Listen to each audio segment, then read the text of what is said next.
Hey guys, welcome to the first episode of Indeed. I am your host, Super Geek Caitlin. So Indeed is a new segment that we are introducing to the Super Geek lineup. It's basically going to give the spotlight to a bunch of awesome indie creators. Comics, artists, games, anything indie is welcome here on Wednesdays. So for this first segment, we're going to be going over some really amazing indie comic artist friends of mine, and we're going to go through them one at a time, and you guys can see some really cool art by them and get kind of a little synopsis of the story. So let's get started. Number 1, Vampire Hunter Jude. So do you like vampires? And do you like cross-dressers? Yeah, I think I got your attention. Let me explain that a little bit further. Vampire Hunter Jude is about a cross-dressing vampire hunter in modern-day London. This comic is a wonderful blend of satire, action, and mystery. It also delves deeply in traditional vampire mythology and folklore. Vampire Hunter Jude is written and illustrated by Taylor Holt, owner of Loom Comics. She makes this comic traditionally using inks and comic tones, and it is gorgeous. I have a soft spot for artists who still work traditionally, especially when it's executed so well.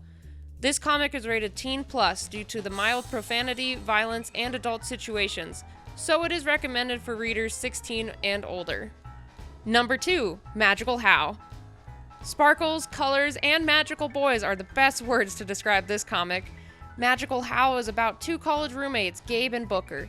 They are going about their normal lives and failing in the field of love when one day a white, floating, or golf ball thing named Hal appears.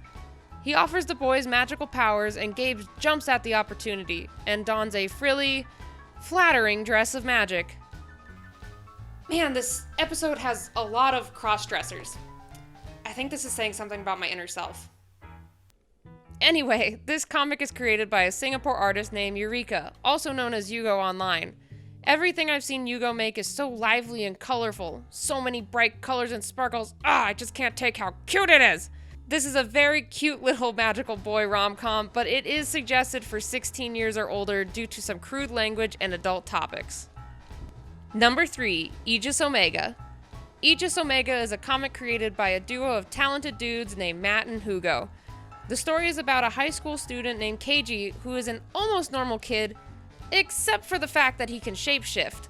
He tries to live his life as an everyday teenager, but because of his paranormal disposition, he is dragged into the world of the supernatural. He now is driven to unravel the dark mysteries of this world and discover who he is and his origins. Matt and Hugo do an amazing job with this action-filled comic. The art is awesome and the story is just as great.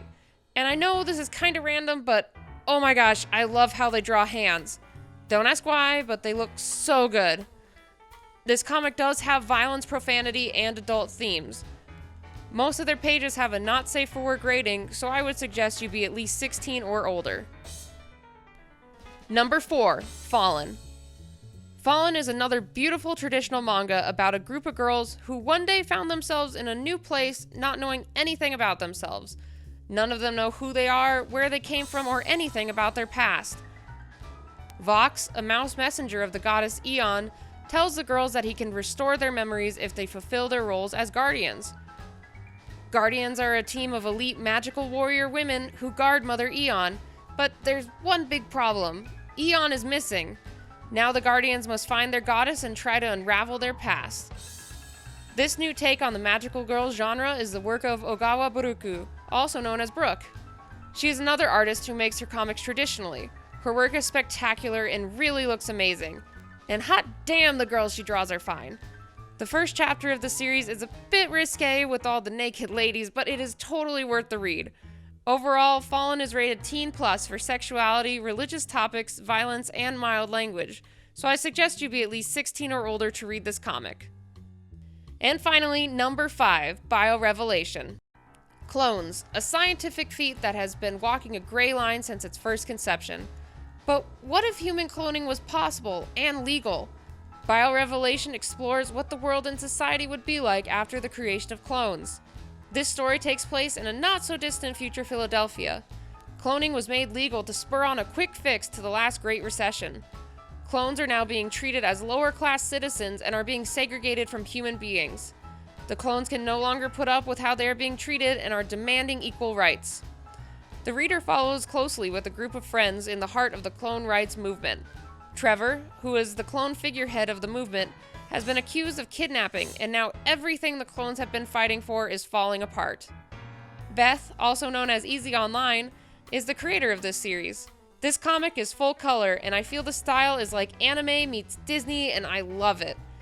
And her backgrounds are so pretty. Again, another weird thing to point out, but the bricks she uses in the background look amazing. Man, I really picked the most random things in comics to appreciate.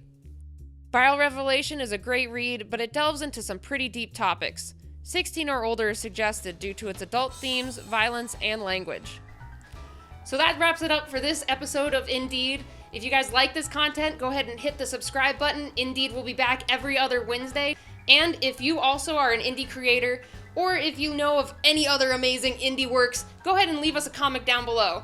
Thanks guys, and we'll see you next time.